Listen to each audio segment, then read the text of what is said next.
Hello and welcome back to Assetto Corsa for yet another video on the Nordschleife challenge. Thank you very much for joining me in this particular video, and as you can see on screen, today we are going to be taking out the Lamborghini Diablo VT from 1995. VT standing for viscous traction, I believe.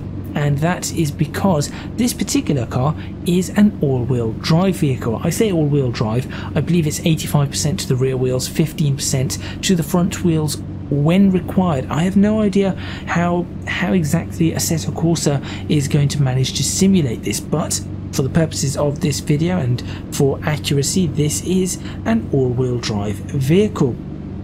First produced in 1993, I believe. This ran until 1996, this VT version, and then the sort of design that you see became standard for Lamborghini until the end of Lamborghini's production run, whenever that was. This particular car is powered by a 5.7 litre V12 naturally aspirated, producing 485 brake horsepower at 7,000 rpm, 428 foot-pounds of torque, or 580 newton meters of torque at 5,200 rpm. So there is a fair amount of power and a lot of torque. But one thing that we do know about V12 engines and naturally aspirated engines is that 1, instant throttle response, and 2, a very smooth power curve. So that is something that I'm expecting for this car.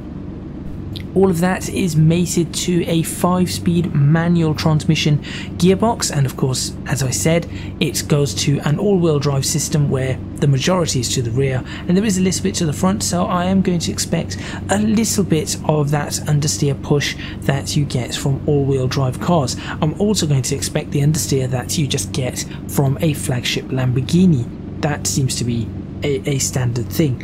Curb weight of this car is just 1,625 kilograms, or 3,580-ish pounds if you're working in pounds. Top speed of this car is going to be 200 and I think it was claimed at 202 miles per hour, and 0 to 60 is 3.9 seconds, or 0 to 100 kilometers per hour is 4.1 seconds.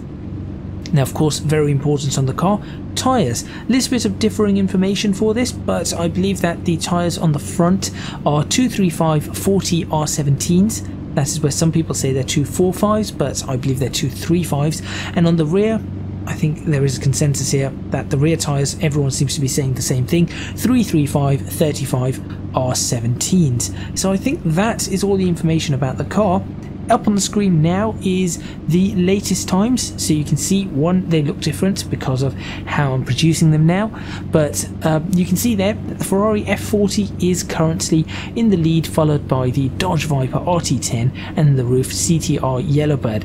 All vehicles from the 90s and 80s, all supercars, the Roof being almost impossible to handle, the Ferrari being quite lovely but a little bit difficult, and you really need to understand the turbo, and then the Dodge Viper being the surprise, being remarkably easy to drive, perhaps a little bit too easy.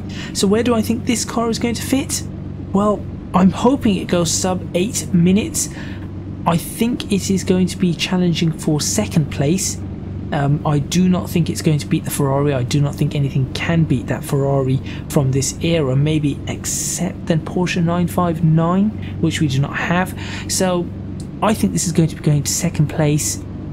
I would like it to, well, I'm not going to say what kind of lap time I'd like it to get, but I think it's going to be vying for second place.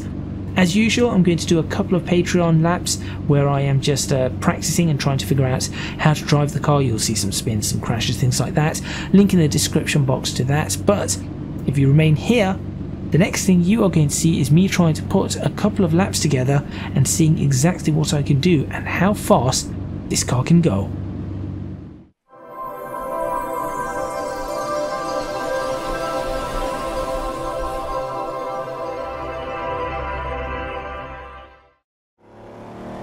Okay, here we go. Let's see exactly what we can do with this car now. There are a few things I've already learnt about the car on my practice laps, and I'll be sharing them of course with you as I go through it, but put your estimated lap time in the comments right now. What lap time do you think this car will get? And a little bit later in this lap I will tell you what lap time I think it is going to get, or I thought it was going to get, and then of course I've done my practice and then you'll see if I have a revised estimate, which I might, you never know.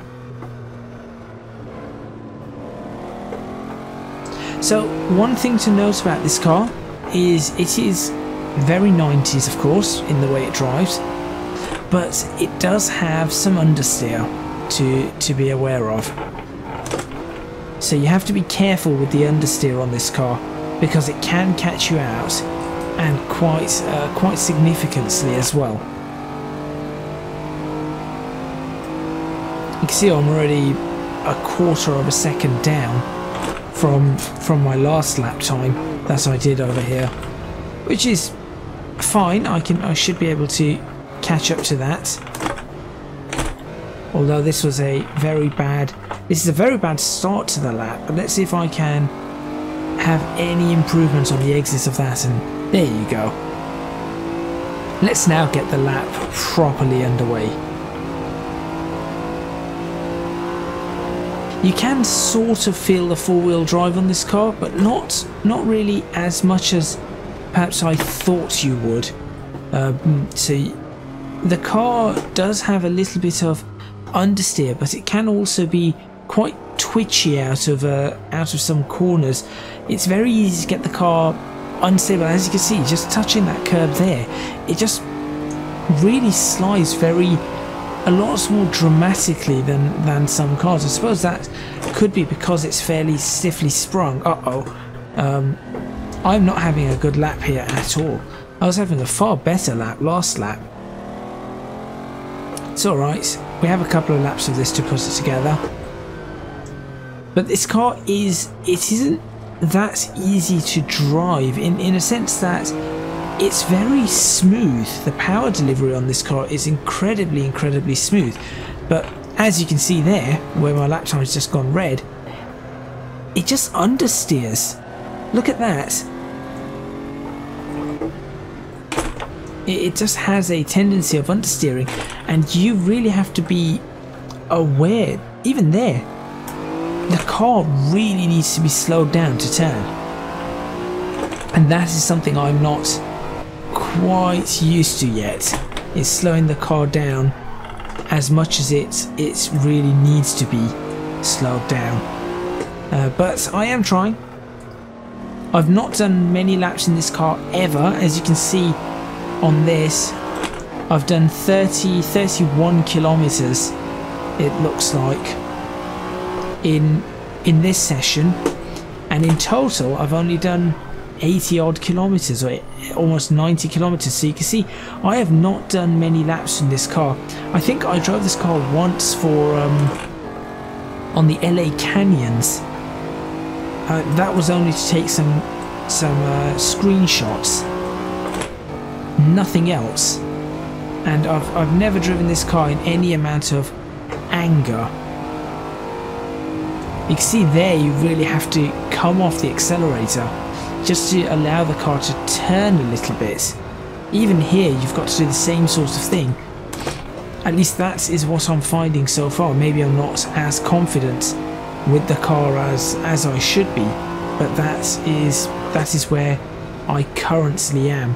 No point changing gear here because you've got the power still right at the top of the rev range at 7,000 or 7,100 RPM. So because it's right up at the top of that rev range, changing gear is not going to be too much of an issue for those kind of sections where you know you're going to be slowing down once again. Similarly here, you really have to keep the car slow to ensure that it doesn't understeer out of the carousel's angled cambered section, I suppose, and onto the flat section, which would be a disaster in a car like this because it's quite low, so you're not going to have that ability to cope with that, and obviously it doesn't have the softest suspension. It's fairly stiffly sprung. Let's see what lap time I can get out of this anyway. As I said, I was expecting somewhere along the, you know, the 854s, but we'll see at the end of this lap what we get. Sorry, not 854s, 754s, but we will definitely see at the end of this lap where that actually ends up. Again, any of these corners where you can expect understeer, you will start feeling the car wanting to push out. It is just, I think this is just a characteristic of the car. You can just feel it a lot in a number of these corners. What I've found is one potential way of counteracting that is to jump off the accelerator, slight slide, jump off the accelerator for a split second, not even a second, and then back onto it, so that the back of the car, so that the weight transfers forward, and then when you get back on the accelerator, the back of the car doesn't have quite as much grip as you'd think, or as it wants, or as it needs, should I say, and that in turn causes the back of the car to slide a little bit. That seems to help get the car turning. So you might have noticed I've done that a couple of times over this lap. The only problem is that most likely I do not have enough skill to pull that off all the time. So I'm not doing it all the time. Here we go. Right. Let's see if this gets into the 7 minutes. It should get into the 7 minutes. And as I said, I'm looking for a 7:54, I think. It depends on what we get out of this. Fifth gear is rather long, but you can get this car up to about 180 miles per hour on this straight, and maybe slightly above. Let's see what we get here. 180, there's 181, and then 182, and you really want to be slowing down, easy on the brakes, as this car doesn't really have that much to give you in terms of grip when you're braking for turning. But that wasn't too bad overall. A little bit of understeer to go across the line, and we have a 7 minutes 56.21. So there's another 2 seconds that I want to get out of this car. Of course, no ABS, no traction control, so you have to do things the old-fashioned way. And it doesn't have exactly the most strongest of brakes, but that means that in 90 style, you can press the brakes in quite a significant amount to ensure that you get what you are after, which I like. I like being able to press brakes in all the way. I'm starting to get used to that, but pressing brakes in all the way is good because it means that I'm actually using the entire travel of the brake pedal, as opposed to trying to hold on, particularly with cars with ABS nowadays. When you switch off the ABS, and so you switch off the ABS, and because they have such strong brakes, you can only press the brake pedal in maybe 40%, which is not ideal, really. Well, watch it. Oh, it's done it again. Come on, hold it together. Hold it together. There we go. One thing about this car is that you are able to hold it together, as you saw there. It isn't an easy car to drive. I'm going to reiterate that. It is not an easy car to drive, but it isn't impossible to drive. Oh, curse of the commentator right there. It isn't an easy car to drive, but it isn't an impossible car, as I said. And I do still mean that. There's no way I'm going to catch up the 4 laps now, but I'll probably go for another lap. It doesn't really matter.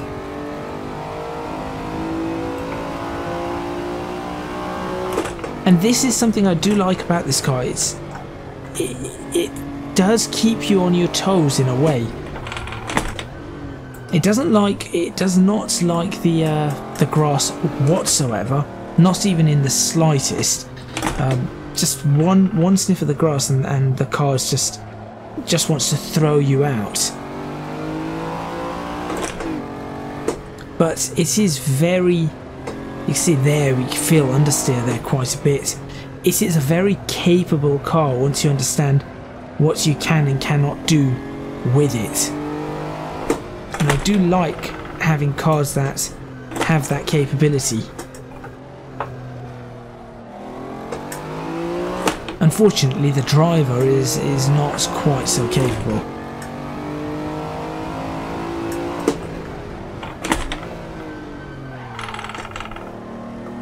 Come on, there we go.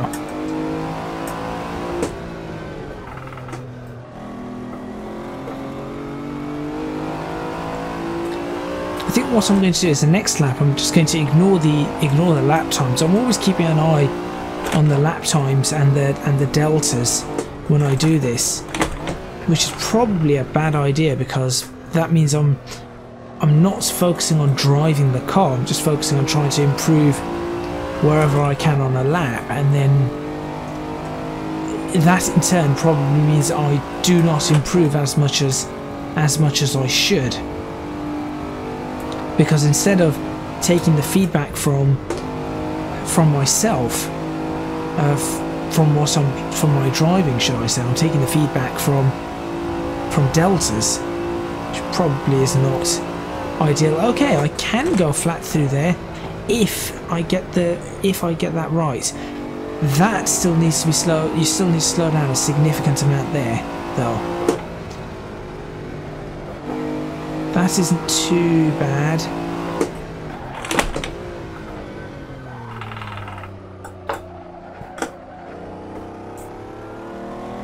And there are multiple lines to do that corner. I just have to figure out which one works best for this particular car. There's the car understeering. I can feel it. Come on, there we go. Just kept it in.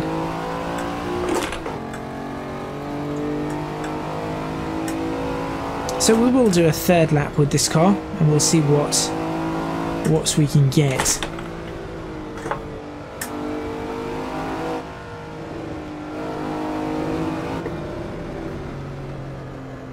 Turn in, there we go.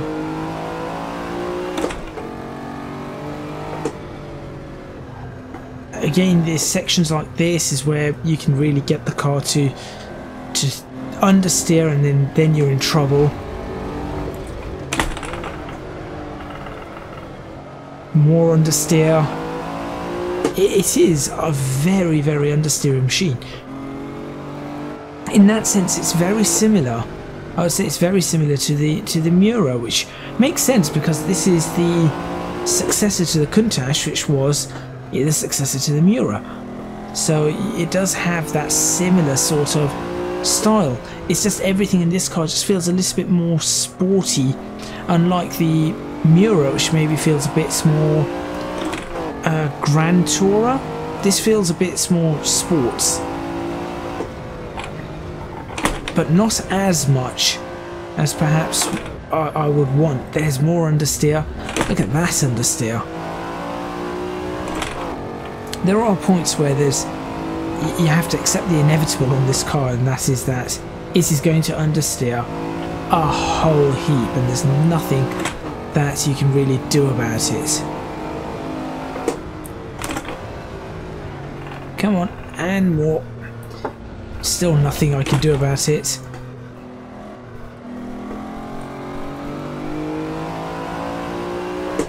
This has been a really scruffy lap anyway, particularly with that spin, half spin.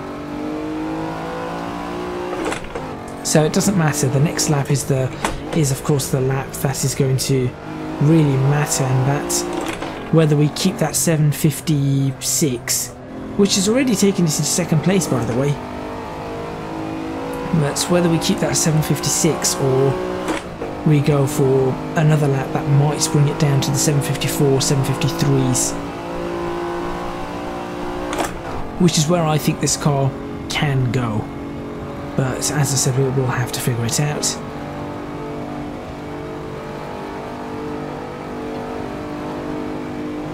Taking a look at my time now, my performance delta, I've managed to claw back quite a bit of time somehow.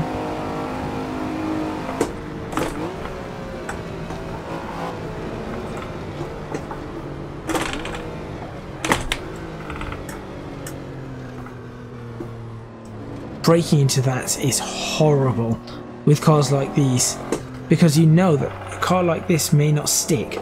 Look at that understeer again. 75771. That's not too bad. I was expecting a lot worse. Right, now let's ignore the delta and do this my way, should I say. So the delta and the timers and everything like that will be for you guys. I'm going to try this new style of not looking at delta and seeing what happens.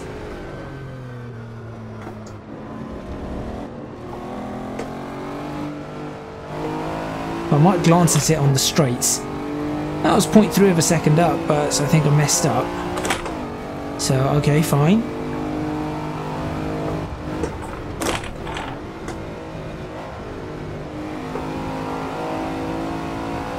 So, come on.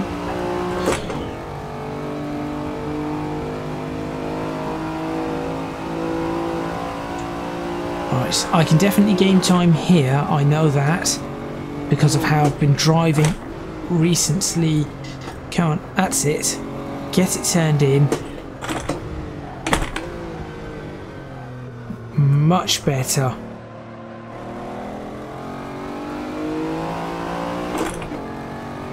Actually, that exit was poor. That's okay. The entry was good. The exit was poor.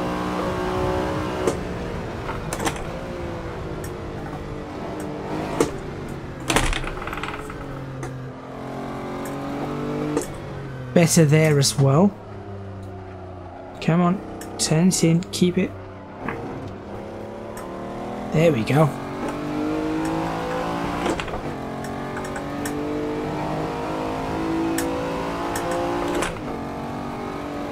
Right, this part I can do better.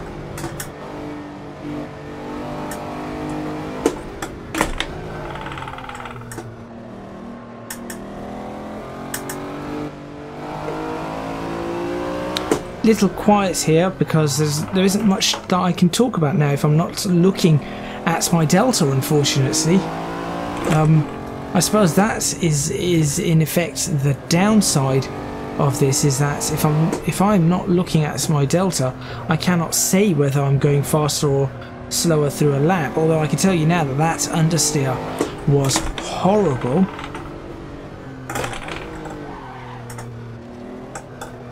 I mean, I can see some purples coming up from the corner of my eye, but how many purples and how well that is going to be received is beyond me. Go on, go on, go on, go on. That didn't work. I was kind of hoping that would work, but it didn't. There we go. There is little twitches on this car every time you go on the power, just the back of the car does want to slide out just a little, but not a whole heap, so it isn't too bad overall. Right, I think that little twitch might cost me over half a second coming up this.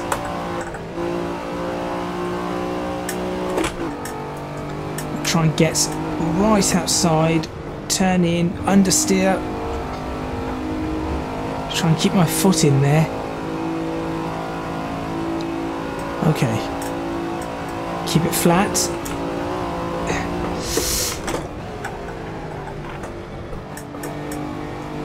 That was close. So turned in, touched the curb. That curb was enough to bounce me out, and then that bounce out caused it to bounce over the grass, meaning I was not ready for the next one. That could have been a very nasty accident, really.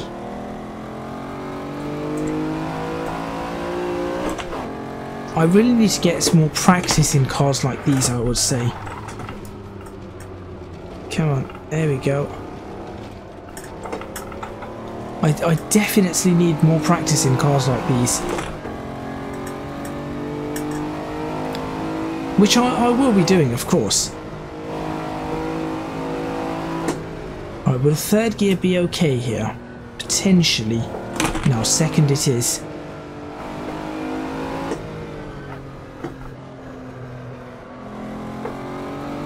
How about that? Right, third, I think here is our only option, really. There and there. There we go. Okay, good. Second for this. Then comes that understeery double left, which I have to be really careful about. There's one. There's another. On the brakes, careful again, down that little drop. Okay, that was not too bad. That felt decent. This corner, I know I was losing time because I wasn't able to get the power down enough. That felt a little bit better, although going on the curb on the outside didn't really help. Bring it down. I don't know why I keep going to second there. I think third is the gear to have, and just naturally I just keep dropping it to second. Right, there, on the brakes slightly to make sure that you have enough to straight line that. Upper gear, this is where you can lose it all, so on the brakes nice and early, or not apparently, fine. Car didn't want to bite in there. That's okay though. Hold second, tight in, lose some time I think. Up for this section, which I think I can get a little bit better. Right, third gear. Yep, go on, flat. There we go.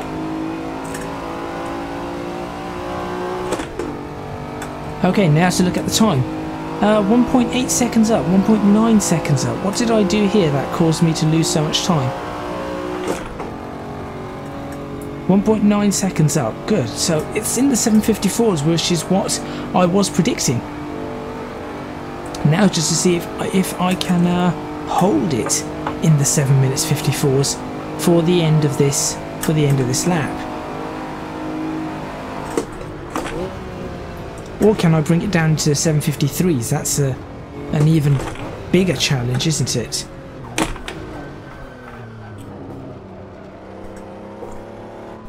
It's in the 753s.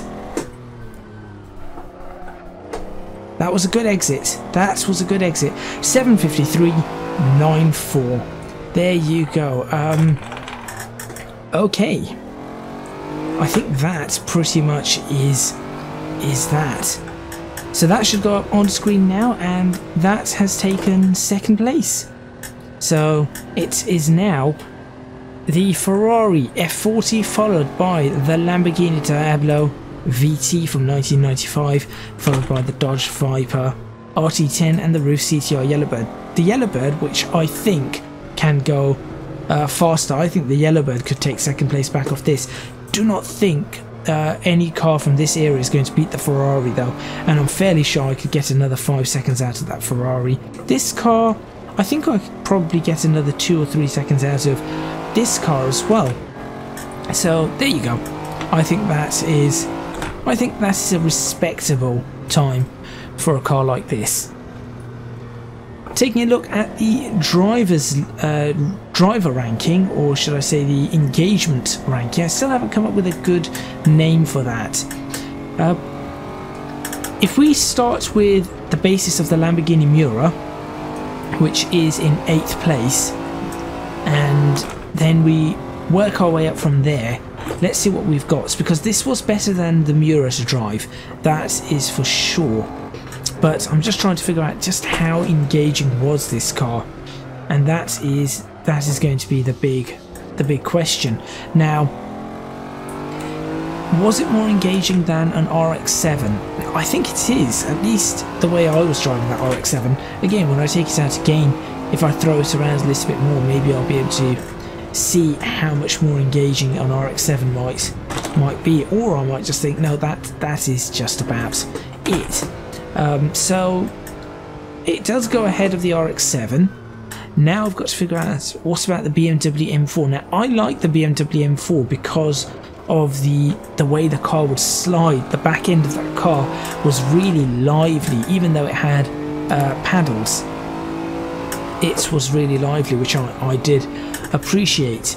So this car is nowhere near as lively. I think that is a BMW trait, but this car does feel better overall, so I'm going to put it ahead of that. And then we've got the ECGadget. Now this is where it gets very, very difficult, because I really like that ECGadget. Obviously it's not as fast as this car, but it is nearly as fast as this car, and it just felt brilliant. So I think I'm going to put this car into 6th place, just behind the ECGadget. There we go. That is where I'm going to put this car. So with that, I think I'm going to end this video. Thank you very much for watching. Please remember to hit the like button if you like this video, subscribe to the channel for more videos on Assetto Corsa and the Nordschleife challenge. Leave a comment in the comments box below, letting me know what you think and where you think I should have really done better with this car. That would be quite nice to hear as well. If you can do so, please do consider supporting me on Patreon at www.patreon.com/ECGadget. Your support would be massively appreciated. It would really help me out. And also, you can find me on social media at ECGadget LP for both Twitter and Instagram. That is all from me, and I will see you next time in Assetto Corsa for yet another video on the Nordschleife challenge. Which car am I going to take? Well, I was thinking the Ferrari Testarossa, but you never know. If you have any suggestions, leave them in the comments box and I'll see if I can pick one of those. I'll see you next time.